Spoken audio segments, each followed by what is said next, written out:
Masih tentang aplikasi psikologi untuk bisnis. Ada sebuah eksperimen kami semoga bisa bermanfaat untuk dunia bisnis ke depan bagi sahabat semua. Kami dulu pernah melakukan eksperimen dalam dunia sosial psikologi. Ada sebuah eksperimen yang bernama Underdog Effect yang menurut saya kalau sahabat memahaminya bisa bermanfaat untuk mempengaruhi pasar di masa depan. Kembali ke masa lalu sedikit. Kami memang sering melakukan eksperimen yang kemudian kami kasih nama nyeleneh hasil eksperimen tersebut. Misalnya Salting the Jar, Pratfall Effects, dan banyak nama aneh lainnya. Waktu itu entah kenapa saya adalah orang yang selalu dibawa sahabat saya yang namanya John ini. Dia usianya 2 tahun di atas saya, dia senior saya, dan dia asisten dosen kala itu. Walau bukan pekerjaan kampus, namun hal ini bagi kami adalah hal yang menyenangkan, yaitu bereksperimen untuk mengetahui fakta atas perilaku sosial manusia. Saya teringat suatu hari dia menggedor kamar saya di asrama. Kebetulan kamar saya di dorm di asrama tersebut seberang-seberangan. Dengan gayanya yang cekatan dan sporty, dia berjingkrak-jingkrak exciting masuk ke kamar saya. Dia nggak geek atau nerd untuk seorang kutu buku, malah nggak ketebak kalau dia kutu buku karena gayanya sangat sporty. Suatu hari dia menunjukkan 2 kertas besar berisi gambar 2 buah pulau atau batas negara, state border. 1 gambar negara besar atau pulau besar ditulis A dan gambar pulau kecil ditulis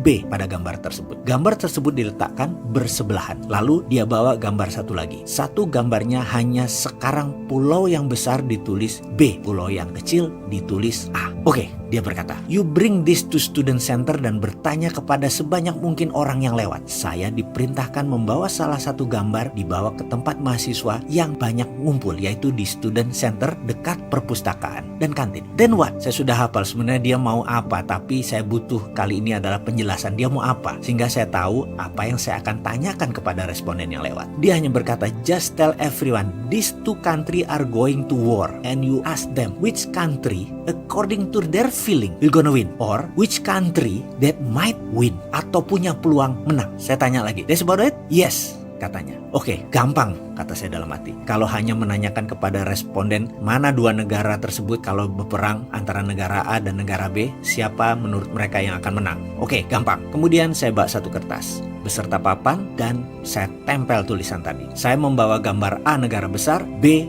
negara kecil. John membawa gambar sebaliknya. B negara besar, A negara kecil. Oke, saya kalau urusan sama John selalu berprasangka baik. Karena itulah saya jarang tanya dan selalu bilang iya kepadanya. Sementara menurut John, teman lain selalu banyak bertanya. Dan banyak bertanya tapi nggak jalan-jalan. Kalau saya nurut aja. Iya memang, followership saya tinggi sekali. Saya manut aja. Jadi saya pun tanpa sungkan bertanya pada siapa saja yang lewat dengan pertanyaan. Saya mau nanya, menurut Anda kalau negara ini akan perang, A atau B yang akan menang? A negara besar, B negara kecil. Mana menurut Anda yang menang? Maka ada yang menjawab A, ada yang menjawab B, terus kemudian kami catat seluruhnya. Setelah 2 jam berdiri dan bertanya pada setiap orang yang lewat, dan saya merasa sudah cukup data tersebut, saya kembali ke kamar asrama dan mulai menghitung berapa yang A, berapa yang B. Sebaliknya, saya sendiri kurang tahu John mendapatkan data apa. Dan ketika John selesai dengan respondennya, dia memulai hitungannya di kamarnya dan kemudian kami cocokkan. Saya mendapatkan 170 responden, John mendapatkan 205 responden. Dan menurut Anda berapa kira-kira perbandingan dan pilihan responden? Di catatan saya, yang memilih negara besar A yang menang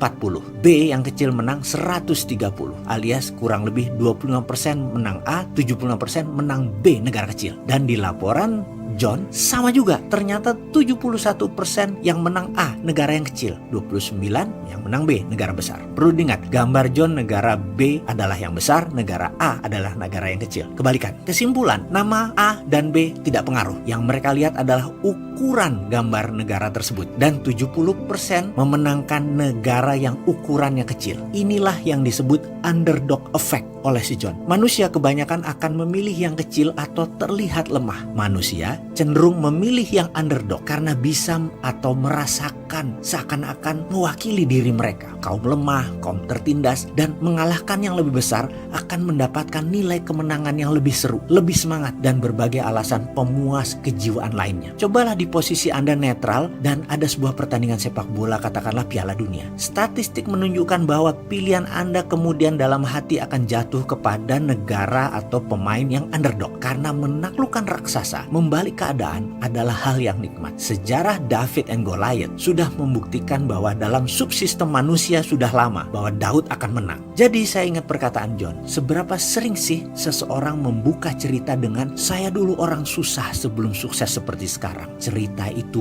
pasti memikat Anda.